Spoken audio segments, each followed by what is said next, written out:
जय हिंद दोस्तों, स्वागत है आपका सोशियोलॉजी क्लासेस के हमारे यूट्यूब चैनल पे। तो आज हम देखने वाले हैं राजस्थान असिस्टेंट प्रोफेसर पेपर 2 का अंतिम भाग। आइए देखते हैं आज का पहला प्रश्न। पहला प्रश्न है, निम्नलिखित में से किस विचारक ने लैंगिक असमानता और संपत्ति पर नियंत्रण के बीच संबंध की चर्चा की है? तो किसने कहा कि लैंगिक असमानता है कि भाई महिलाओं को संपत्ति पर नियंत्रण नहीं है, पुरुषों का अधिक है? तो इसकी चर्चा करती हैं बीना अग्रवाल जी। अगला है, किसने तर्क दिया है कि हमें पर्यावरणीय समस्याओं के समाधान में महिलाओं की सहभागिता की भूमिका को मान्यता देने की आवश्यकता है, क्योंकि इससे विकास और अवनति के मुद्दों पर नई समझ विकसित होगी। तो पर्यावरण नारीवादी कौन है? बीना अग्रवाल। तो इन्होंने कहा कि भैया महिलाओं को जो है पर्यावरण में उनके जो योगदान है, पर्यावरण को बचाने में, समाधान के लिए महिलाओं को भाई मान्यता देना पड़ेगा, जिससे एक नई समझ और सोच विकसित होगी।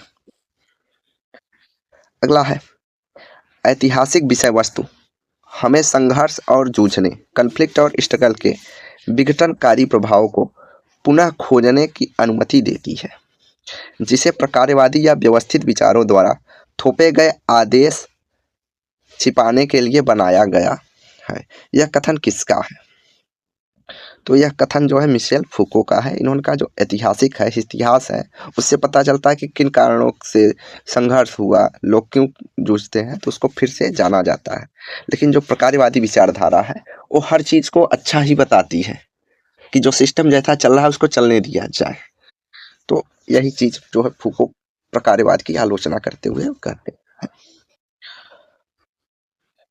अगला है, संज्ञानात्मक ऐतिहासिक परिप्रेक्ष्य के सामाजिक परिवर्तन का विश्लेषण किसने किया है? तो संज्ञानात्मक ऐतिहासिक परिप्रेक्ष्य का विश्लेषण लुईस ड्यूमो करते हैं।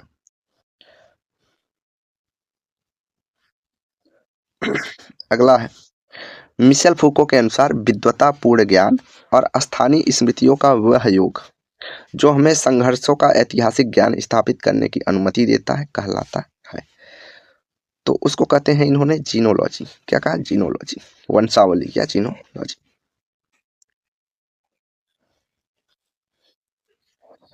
अगला है, तात्कालिक लक्ष्यों के संदर्भ में हैबरमास किस प्रकार की बाधाओं को दूर करने में रुचि रखते हैं?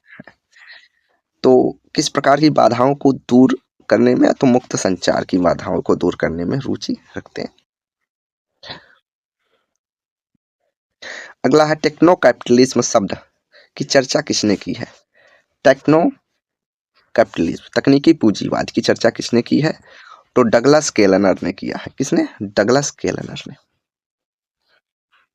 अगला है, निम्नलिखित में से कौन से दो प्रकार के द्वितीय क्रम, सेकेंड आर्डर, जो कि लुईस अल्थ्यूजर के विचारों पर आधारित है, की चर्चा निकोज माउजलिस ने sociological theory what went wrong में किया है?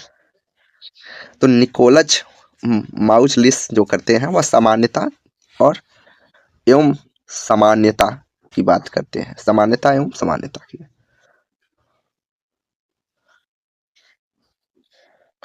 अगला है, श्रम प्रक्रिया और श्रमिक के शोषण को मार्क्सवादी सिद्धांत का केंद्र हृदय किसने माना है?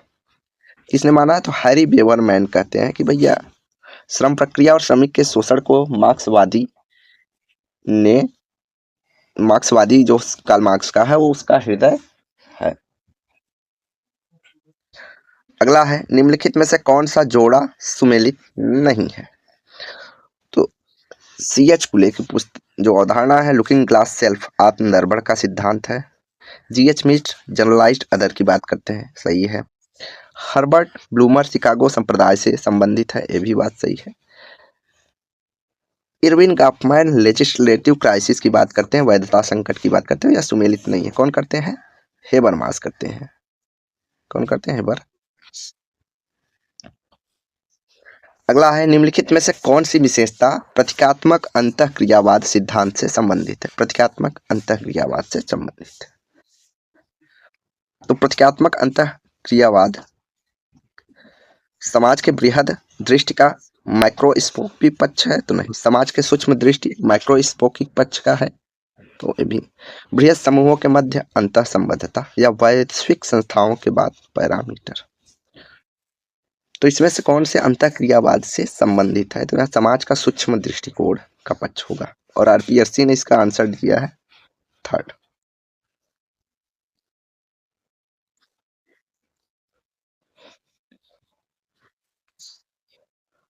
अगला है टुवर्ड ए रेशनल सोसाइटी पुस्तक के लेखक कौन है। तो टुवर्ड ए रेशनल सोसाइटी पुस्तक जो है वह जुर्गेन हैबरमास की है। किसकी है? जुर्गेन हैबरमास की। अगला है 20 lecture sociology theory since world war second पुस्तक किसकी है। तो 20 लेक्चर जो पुस्तक है वो जेफरी सी अलेक्जेंडर की पुस्तक है।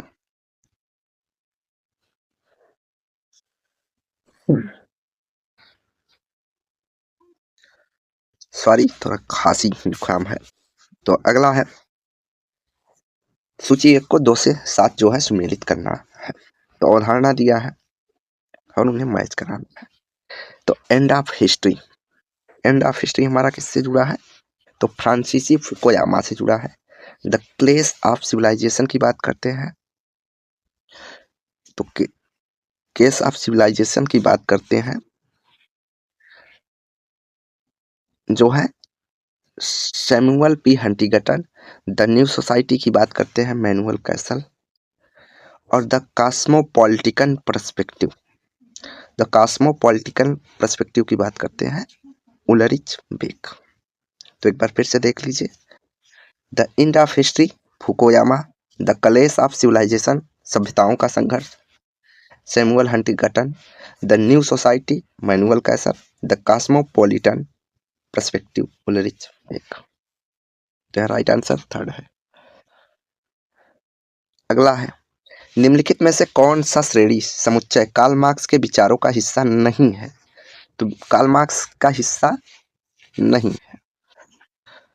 तो विचारात्मक वर्ग एवं खतरनात्मक वर्ग की बात करते हैं, सर्वहारा और बुर्जुआ की बात किए हैं, पूंजीपति और श्रमिक की बात करते हैं, उच्च जाति और निम्न जाति की बात इन्होंने नहीं किया है।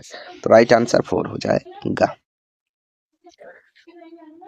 अगला है यह किसका विचार है कि सिमुलेशन अनुकरण का समाज एक हिस्से के रूप में मार्क्सवाद के साथ संवाद के फलस्वरूप निर्मित हुआ है। तो सिमुलेशन की बात करते हैं इसमें एंटोनियो ग्राम्सी, जीन बॉड्रिलार्ड, जैक्स देरिडा या जुर्गेन हैबरमास। तो जीन बॉड्रिलार्ड है। अगला है किसने कहा कि उत्तर आधुनिक संस्कृति जनसंचार माध्यम और विज्ञापनों की अत्यधिक प्रभावित है।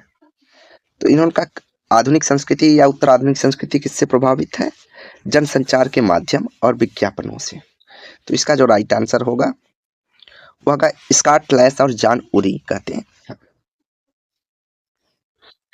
अगला है सूची 1 को सूची 2 के साथ सुमेलित करना है।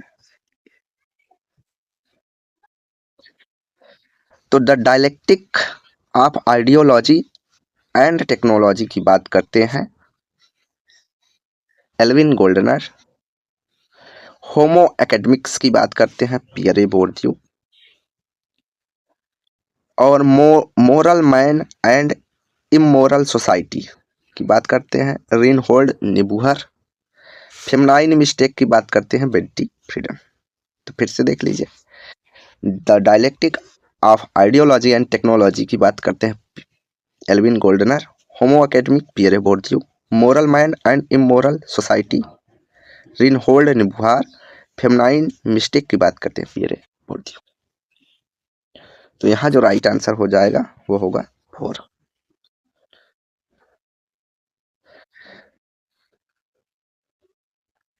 आमने सामने की अंतःक्रिया के विश्लेषण को किसने अंतःक्रिया व्यवस्था के रूप में परिभाषित किया है, तो इरविन गॉफमैन ने। किसने?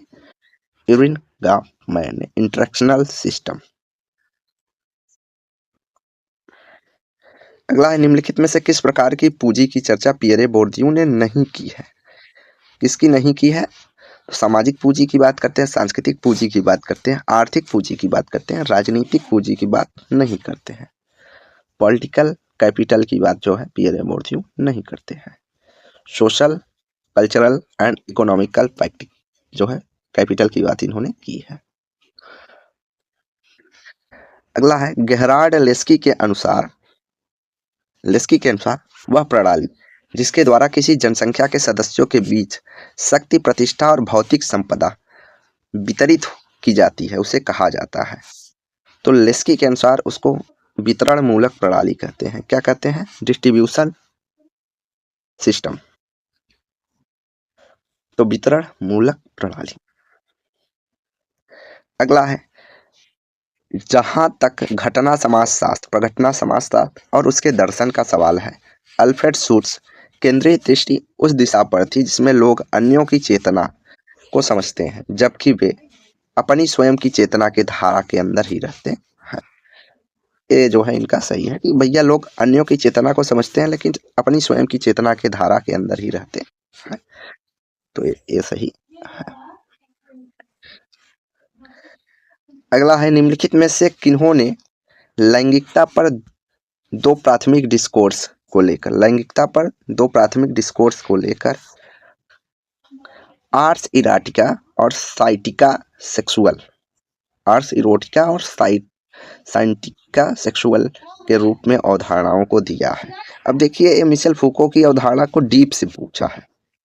तो आर्स इरोटिका और साइटिका सेक्सुअल की बात करते हैं मिशेल फूको। कौन करते हैं? मिशेल फूको।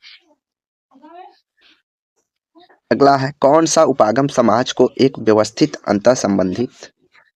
अंतर्निर्भर, अनवरत विकसित, संतुलित, अभिमुखित, समग्र और अंतर्निहित व्यवस्था आवश्यकताओं अथवा प्रकारों का प्रतिनिधित्व करता है के रूप में देखते हैं? तो उपागम पूछा है।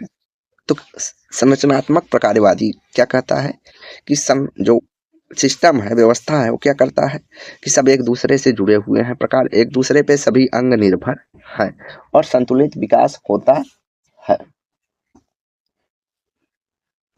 अगला है निम्नलिखित में से मैक्स वेबर ने किस तर्कसंगत की चर्चा नहीं की है?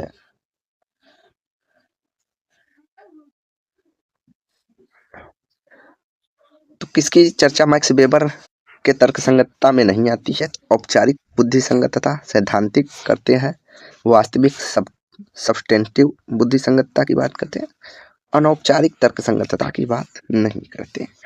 किसकी नहीं करते? अनौपचारिक बुद्धिसंगतता की। अगला है मिशेल फूको ने किस पुस्तक में नवीन प्रशासनिक व्यवस्था को आज्ञाकारी शरीर, डोसाइल बॉडीज के उत्पादन के रूप में प्रस्तुत किया है? तो डिसिप्लिन एंड पनिश जो इनकी पुस्तक है वह नियमों पर आधारित है कि किस तरह व्यक्ति को डिसिप्लिन करके सिखाया जाता है, डिसिप्लिनेशन। तो आज्ञाकारी शरीर की चर्चा इसमें इन्होंने। अगला है समाजशास्त्र का कौन सा सिद्धांत हमेशा कहता है या प्रचलित विचारों को वैसे ही मत मान लीजिए, यह सिद्धांत हमें यह कहता है कि उन विचारों पर प्रश्न कीजिए, वे प्रश्न हमारी संस्कृति से कम नहीं हो, हमारे देखने के तरीके, इस वजह से हम विश्व का हिस्सा हैं, इसीलिए विश्व हमारा पालन पोषण हुआ है। कौन सा जो है सिद्धांत यह बताता है कि हमें प्रश्न करना चाहिए? तो प्रघटना शास्त्र कहता है कि जो चीज हमें जैसी दिख रही है वैसा नहीं देखना चाहिए, हमें सवाल करना चाहिए।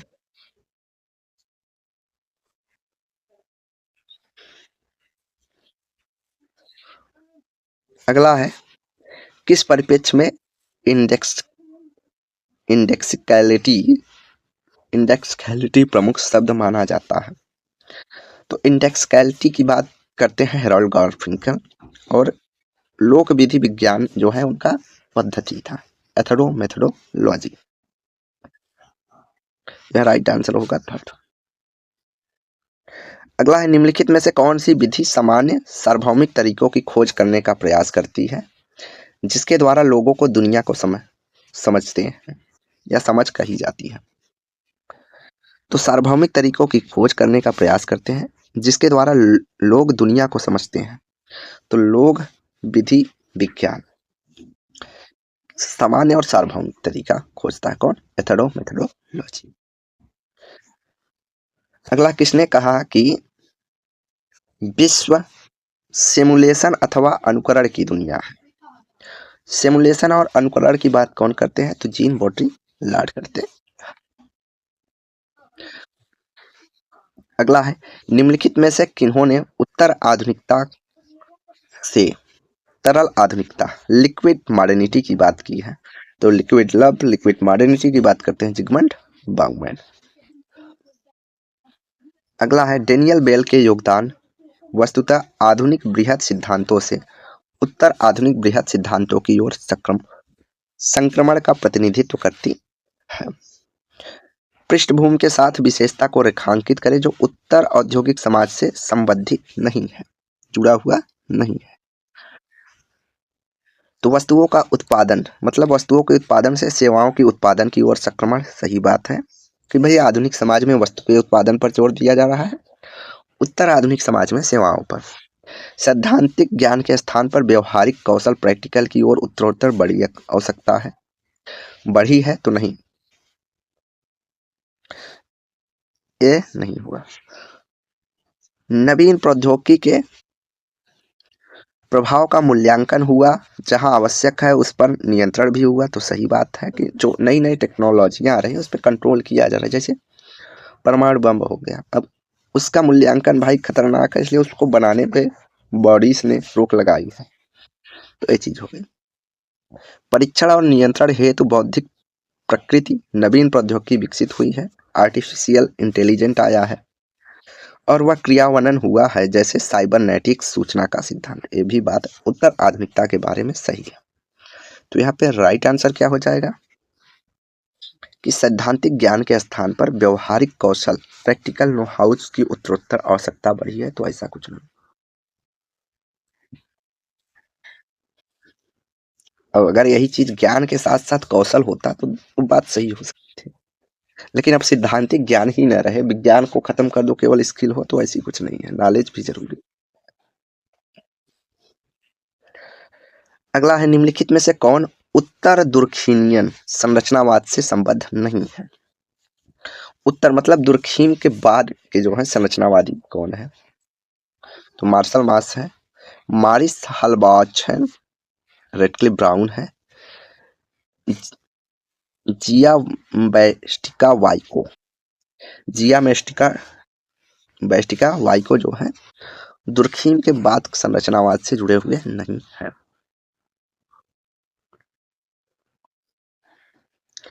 अगला है निम्नलिखित में से किस समाजशास्त्री ने समाजशास्त्र की मूल विषय वस्तु में बदलाव की घोषणा की, जो कि सामाजिक एक समाज के रूप में सामाजिक एक गतिशीलता की ओर जाता है। पहले सामाजिक एक समाज था, उससे उन्होंने शिफ्ट करके सामाजिक एक गतिशीलता की ओर ले गए हैं। तो जॉन उरी है, कौन है? जॉन उरी।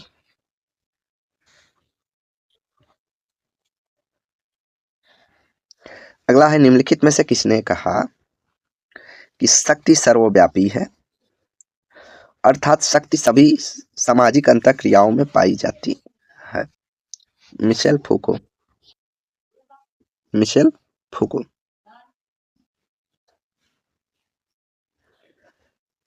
अगला है मानव शास्त्रीय प्रकारवाद में समस्या मूलक अभिधारणाओं में निम्नलिखित में से आर के मर्टन के विचार कौन सी गलत है?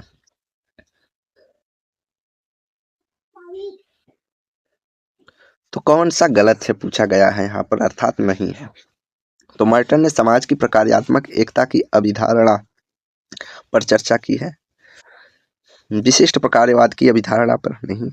अपरिहार्यता की अभिधारणा की आलोचना की है, या समस्या बताया तो ये भी है। सार्वभौमिक प्रकारवाद की अभिधारणा की आलोचना की है, तो ये भी मर्टन ने किया। तो उन्होंने विशिष्ट प्रकारवाद की जो अवधारणा है इसकी आलोचना नहीं की है। प्रकार्यात्मक एकता रेडक्लिफ ब्राउन की बात अवधारणा वो करते हैं।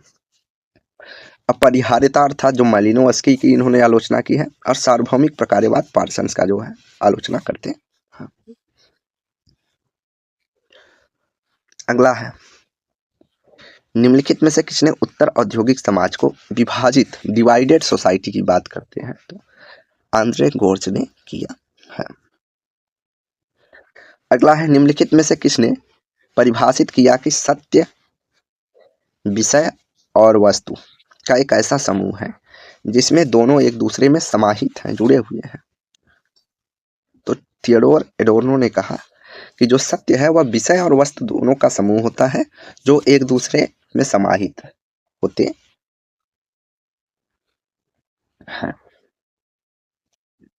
राइट आंसर हो जाएगा थर्ड। अगला है, निम्नलिखित में से कौन सी अवधारणा जैक्स देरिडा से संबंधित नहीं है? जैक्स देरिडा से संबंधित नहीं है। वैधता का संकट जो है संबंधित नहीं है। क्या नहीं है? वैधता का संकट। इसका है तो हाइबरमास का है। डिफरेंस डिकंस्ट्रक्ट लोगोसेंट्रिज्म की बात जैक्स देरिडा करते हैं। अगला है, कौन सा हमारे कार्य करने, अनुभव करने और रहने के तरीकों पर ध्यान केंद्रित करता है? तो हैबिट्स जो होता है, आदत, हमारा कार्य करना, अनुभव, सोचने, रहने के तरीके का प्रतिनिधित्व करेगा। ध्यान देंगे, हैबिट्स, आदत। तो हैबिट्स, आदत। अगला है, निम्नलिखित में से किन्होंने आधुनिक विश्व को प्रत्यावर्तनी के रूप में परिभाषित किया है? रिफ्लेक्सिव। प्रत्यावर्तनी का मतलब रिफ्लेक्सिव सोसाइटी के रूप में बताते हैं। उनका तर्क है कि आधुनिकता की प्रत्यावर्तनीयता स्व के मूल में विस्तार लेती है तथा स्व एवं प्रत्यावर्तन परियोजना बन जाता है। तो ये जो स्टेटमेंट है, एंथनी गिडिंग्स का संबंधित है। किससे? गिडिंग्स। कीवर्ड है परिवर्तनी या रिफ्लेक्सिव सोसाइटी। अगला है, ideology and ideological state aspirants की बात कौन करते हैं? तो इसकी बात करते हैं लुइस अल्थ्यूजर। कौन करते हैं? लुई अल्थ्यूजर।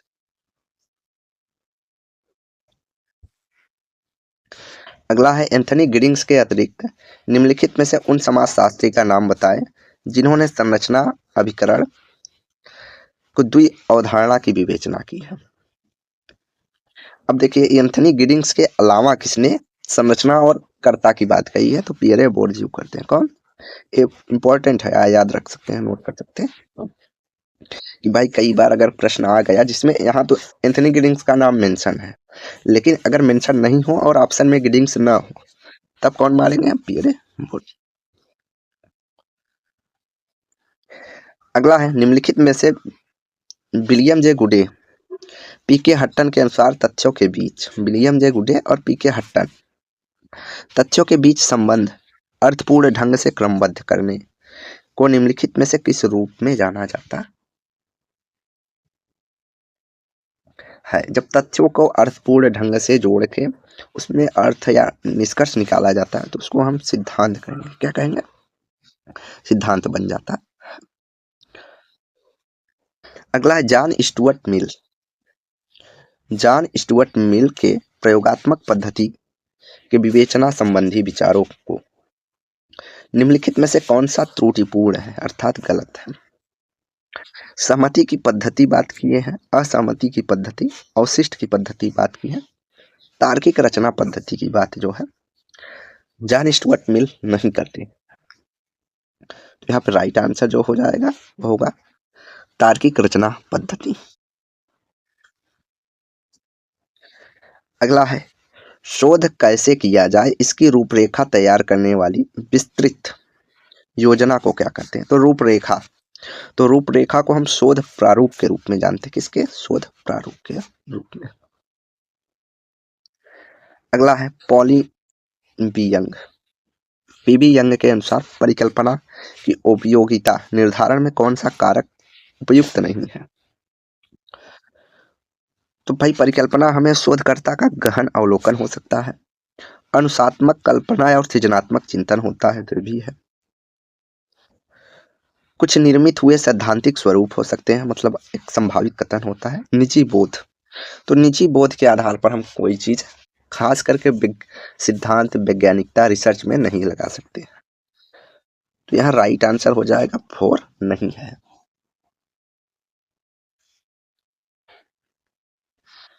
अगला है विज्ञान के सिद्धांत। विज्ञान के सिद्धांत से संबंध निम्नलिखित विद्वानों में से किसने सुझाव दिया है कि पद्धति शास्त्र के हमारे द्वारा विचारित किए गए विचारों को खुला स्पेस दिया जाना चाहिए तथा पद्धति शास्त्रीय मापक की आलोचना के परे नहीं है। अर्थात किसी भी पद्धति की आलोचना हम कर सकते हैं, आलोचना के परे नहीं है, उसका आलोचना किया जा सकता है। तो ये इमेर लाकाटोस का स्टेटमेंट है कि पद्धति शास्त्र को हमारे द्वारा विचारित किए गए विचारों को खुला स्पेस दिया जाना चाहिए, इसके साथ ही पद्धति शास्त्री का मापन आलोचना के परे नहीं है, तो आलोचना होगी। अगला है एक अध्ययन हमारे शोधकर्ता के कुछ समय बाद बार बार क्षेत्र में आते हैं, प्रतिभागी बार बार साक्षात्कार करते हैं ताकि विकास और परिवर्तन का विश्लेषण किया जाए, तो उन्हें क्या कहा जाएगा? उनको देखो भाई, एक लंबे समय की बात हो रही है, कुछ समय पर तो अपडेट ले रहे हैं, तो उसको लॉन्गिट्यूडनल कहते हैं। क्या कहते हैं? अनुदैर्ध्य अध्ययन,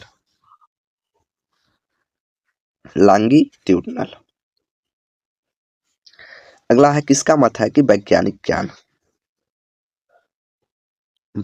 ज्ञान का तीव्र विकास विचारों के विकास के द्वारा एवं अनुभविक अनुसंधानों के द्वारा उन्हें खंडित किए जाने के प्रयास के द्वारा होता है। तो सही बात है, किसका स्टेटमेंट है? कार्ल पॉपर का, कि वैज्ञानिक ज्ञान का जब हम तीव्र विचारों के विकास के द्वारा करते हैं और अनुभवी अनुसंधानों के द्वारा उसे खंडित किया जाने के प्रयास के बावजूद हमें वैज्ञानिक नॉलेज मिलता है।